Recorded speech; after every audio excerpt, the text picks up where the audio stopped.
Have you ever set a really big goal, Yeah. you know, felt super motivated for maybe a few days, a week tops, Oh, definitely. and then somehow you just find yourself right back where you started?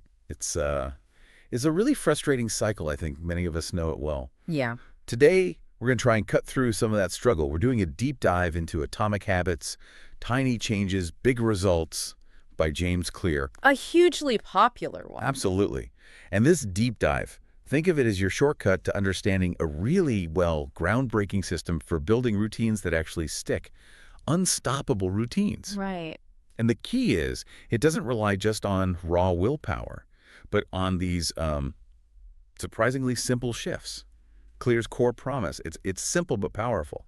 Those tiny, almost invisible changes, they're the real foundation for massive, lasting transformations. And that idea, the tiny changes, that's where the real brilliance is, I think. We're often, conditioned to believe that meaningful change needs these grand gestures, these radical overhauls. Right, like a total life reset. Exactly. We think, I need to completely transform my life starting Monday.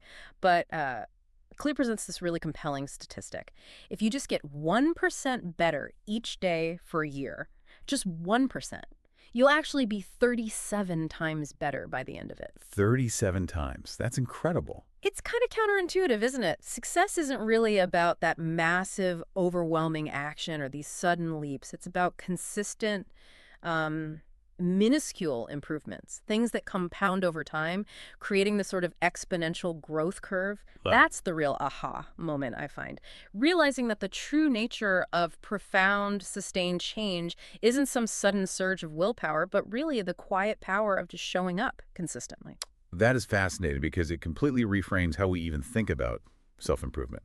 So we'll be exploring how this book really flips traditional goal setting, on its head, focusing instead on identity-based habits. And then it introduces these four surprisingly simple but incredibly powerful laws of behavior change. Yeah, the 4 laws. And we'll even dive into how you can sort of reverse engineer these laws to break those stubborn bad habits we all have.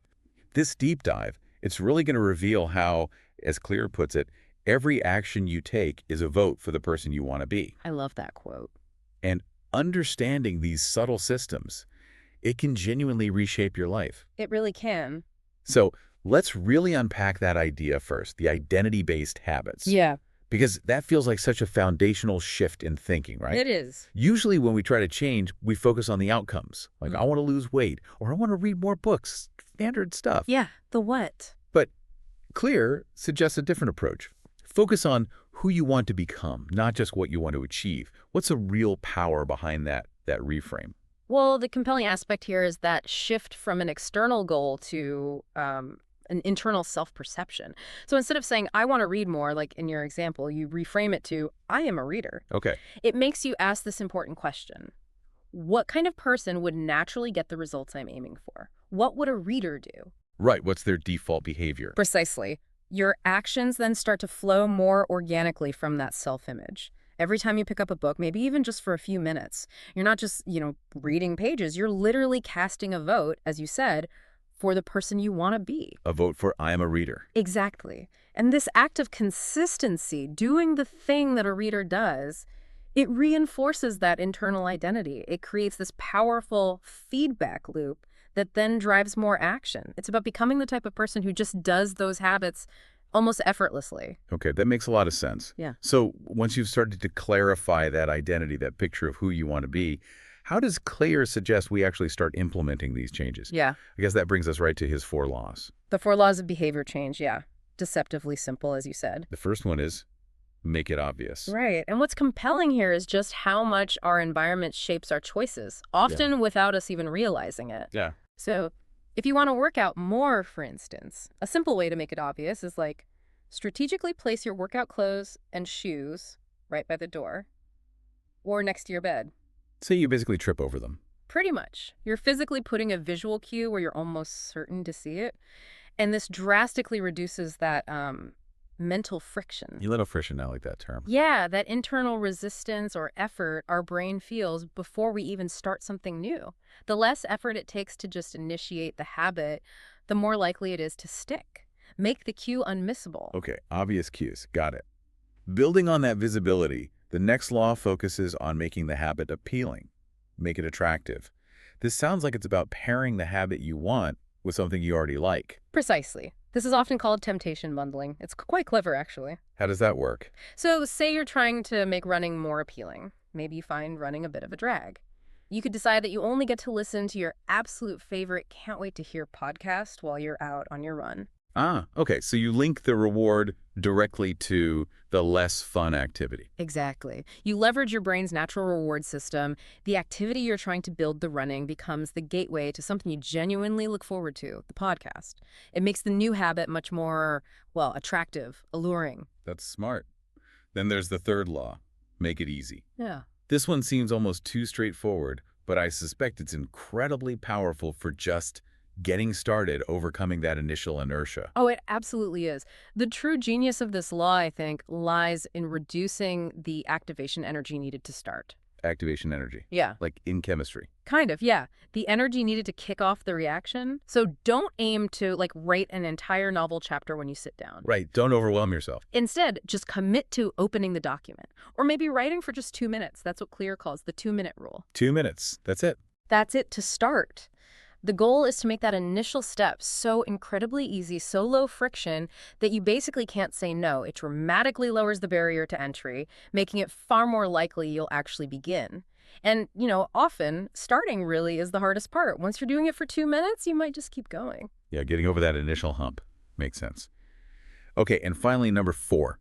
To really make a habit stick, especially maybe the ones that don't have an immediate, obvious payoff, you need to make it satisfying. Our brains need that feedback loop, right? Absolutely. This raises an important question about how we leverage our brain's reward system, specifically dopamine. Ah, dopamine. Yeah, and dopamine isn't just about pleasure, interestingly. It's crucially linked to anticipation and motivation. So when you create something like a habit tracker, physically checking off a box after you do your workout, Oh, I love doing that. It feels good. it does feel good. That immediate visual confirmation gives you an instant hit of satisfaction. That little dopamine release from seeing your progress, however small, it reinforces the action and makes you want to repeat it. It's about providing an immediate reward for actions that might otherwise have delayed gratification, making the end of the habit satisfying. Obvious, attractive, easy, satisfying. Okay. Yeah. And the real beauty here, you mentioned this earlier, is that you can just flip these, reverse them, turn them into a powerful framework for breaking bad habits, which is, let's be honest, incredibly useful for all of us. Indeed, it's the other side of the coin. To stop a bad habit, you essentially make it invisible, unattractive, difficult, and unsatisfying. Okay, walk us through that. How do you make a bad habit invisible? Well, you remove the environmental cues. If you want to stop, say, excessive snacking on junk food, Guilty.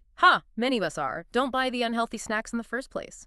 Or if they are in the house, store them completely out of sight. Put them on a high shelf in the back of a cupboard, out of sight, out of mind, or at least less likely to trigger the craving. Okay, make it invisible. What about unattractive? That's more about reframing your mindset. You consciously focus on the negative long-term consequences of the habit. You associate it with unpleasantness. Maybe you visualize the downsides clearly, or you write them down. Make the idea of the habit less appealing. Got it. And difficult. Yeah. It seems straightforward. Yeah, increase the friction, Yeah. increase the effort required to do it. If you want to reduce screen time, maybe you unplug the TV after use and put the remote control in a different room. Add steps between you and the habit. Makes sense. Add hurdles. Exactly. And finally, make it unsatisfying. You can introduce some form of immediate accountability. Maybe tell a friend your goal, or use an app that tracks it. Or even introduce a small, immediate negative consequence, like putting $1 in a jar every time you slip up. Something that makes you think twice right before you engage in the behavior. Invisible, unattractive, difficult, unsatisfying. The reverse framework. That's really practical. So really, the central takeaway from Atomic Habits is this profound truth. Long-term, meaningful change isn't primarily about sheer motivation. We all know motivation waxes and wanes. It's unreliable. Never lasts. It's fundamentally about establishing effective, repeatable systems.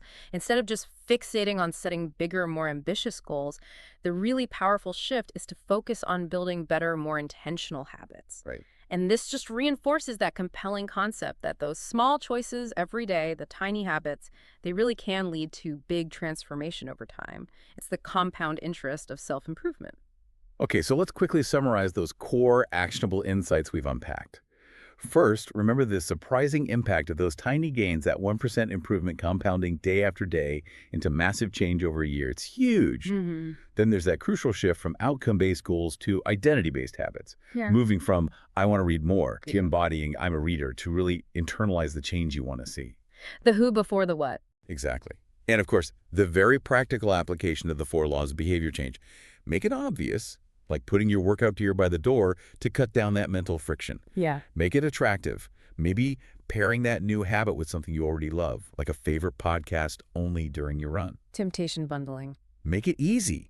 Starting ridiculously small with the 2-minute rule, just opening the document, just doing 2 push-ups, lowering that barrier to entry. Crucial for getting started. And make it satisfying, using things like habit trackers or celebrating small wins to get that immediate dopamine hit, that feeling of progress. Reinforce the loop.